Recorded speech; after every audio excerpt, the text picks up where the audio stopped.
تفتكروا ايه علاقة رحمة الله عليه الشيخ ابو اسحاق الحويني بالمطرب عبد الحليم حافظ؟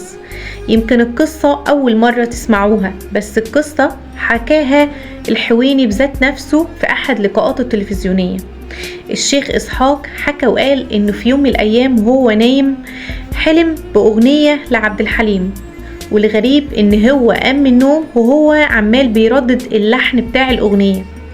قام من النوم وهو مستغرب جدا، حكى الحلم لأحد زوجاته وسمعها المقطوعة الموسيقية اللي كان بيحلم بيها، وقام عشان يرددها.